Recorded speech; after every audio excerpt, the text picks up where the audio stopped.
Just to summarize, we've looked at many different applications of singularity analysis, starting with some familiar ones, rooted ordered trees and binary trees.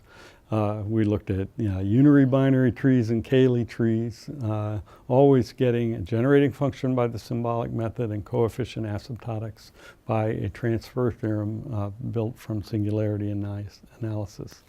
We looked at properties of mappings, two regular graphs, labeled hierarchies and other implicit tree-like classes, and always being able to go from construction to generating function to coefficient asymptotics. And these are only representative examples. For each one of them, there's many, many other types of classes that are similar that we could define and still get immediately to the coefficient asymptotics. We have a very powerful and general calculus for deriving estimates of coefficients from combinatorial constructions. If you can specify it, you can analyze it. And singularity analysis is a very effective approach for generating function equations for classes with the GFs that are not meromorphic.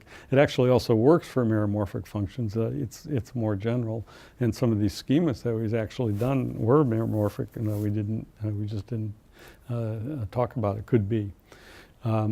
So the idea is that we have these schema that can unify the analysis for entire families of classes.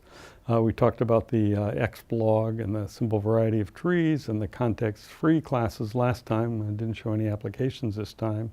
And implicit tree-like classes. And always we can get out to the coefficient asymptotics for large families of combinatorial classes.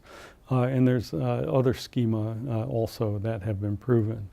Now, not every example goes as smoothly as the ones that I've showed in lecture, and particularly for context-free and related classes. The calculations involved to actually find the specific constant can be complicated, but usually could be mechanized.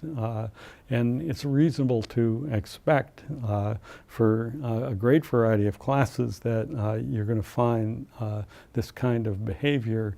Just using the basic principle of coefficient asymptotics is the location of the singularity is going to give you the asymptotic growth, and the nature of the singularity is going to tell you about the sub-exponential factor and the constant. And in a great many cases, we can compute these things exactly into arbitrary asymptotic accuracy. So next lecture, we're going to talk about what to do with generating functions that have no singularities, but singularity analysis is really at the heart of analytic combinatorics.